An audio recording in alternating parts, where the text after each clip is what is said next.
प्यारे बच्चों, जैसा कि आप जानते हैं कि हम जो हमारी बुक है फर्स्ट फ्लाइट, उसके जो इम्पोर्टेंट क्वेश्चंस जो हम पढ़ रहे हैं, सबसे पहले हम उस बुक के लॉन्ग आंसर टाइप क्वेश्चंस को देख रहे हैं, जो कि हमारे बोर्ड के एग्जाम में प्रश्न संख्या 13 पर आएगा। तो एक एक लेसन के हम जो इम्पोर्टेंट क्वेश्चंस हैं उनको हम देख रहे हैं। तो निश्चित रूप से आपको इसका फ़ायदा मिलेगा, तो आप इसको ध्यान से क्वेश्चन को समझिए, फिर इसके आंसर को समझिए। तो देखिए, हमारा अगला क्वेश्चन जो 11वें नंबर का है, उसको सबसे पहले देखना है। तो क्वेश्चन नंबर 11 है, व्हाट डिड वल्ली सी, कि वल्ली ने क्या देखा फ्रॉम द विंडो, खिड़की से। विंडो मतलब क्या होता है? खिड़की। तो हमारा क्वेश्चन है कि वल्ली ने खिड़की से क्या देखा, ऑफ द बस, बस की खिड़की से। तो वल्ली ने जो बस की जो खिड़की थी उससे क्या देखा, ये हमारा क्वेश्चन है। और इस लेसन का नाम है मैडम राइड्स द बस, ये इस लेसन का नाम है। अब इसके आंसर देखो। आंसर है वल्ली स्टूड अप। अब स्टैंड की सेकंड फॉर्म होती है स्टूड। स्टैंड मीन्स होता है खड़ा होना, तो स्टूड इसका पास्ट में चला गया, तो इसका आंसर है वल्ली स्टूड अप, कि वल्ली खड़ी हो गई। ऑन हर सीट, उसकी सीट पर वल्ली खड़ी हो गई, मतलब वल्ली खुद की सीट पर खड़ी हो गई। सो दैट, क्यों खड़ी हुई? ताकि। सो दैट का मतलब होता है ताकि।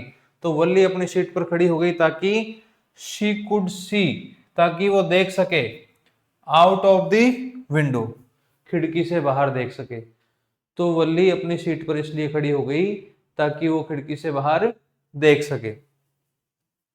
सी सा नेचुरल सीनरी, तो उसने क्या देखा खिड़की से बाहर? सी की सेकंड फॉर्म होती है सा, तो ये पास्ट में चला गया।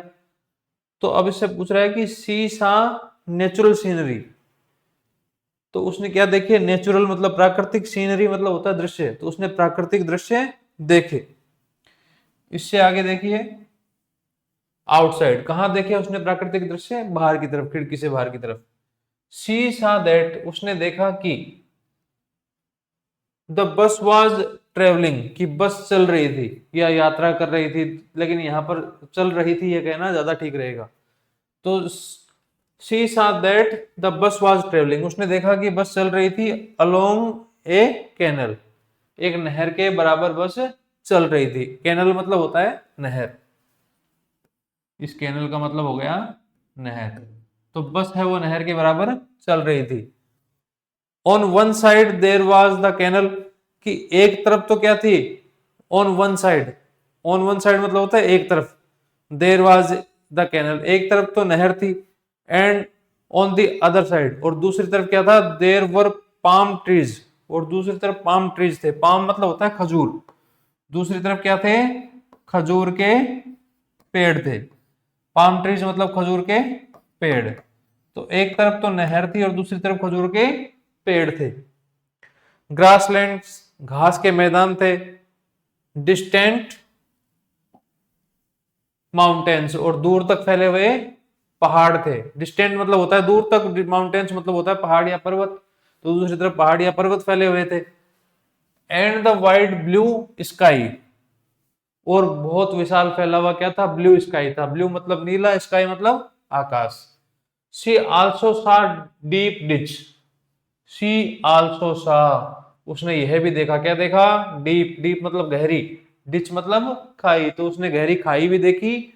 On the other side of the road, road के दूसरी तरफ। There were acres and acres of green fields, तो वहां क्या थे? एकड़ की एकड़ में फैले हुए ग्रीन फील्ड्स थे, हरे भरे खेत थे, मतलब बहुत दूर दूर तक फैले हुए हरे खेत वहां पर उसने देखे। तो एक बार हमने इस आंसर को देख लिया है, आप दोबारा इसको दोबारा चलाकर भी देख सकते हो।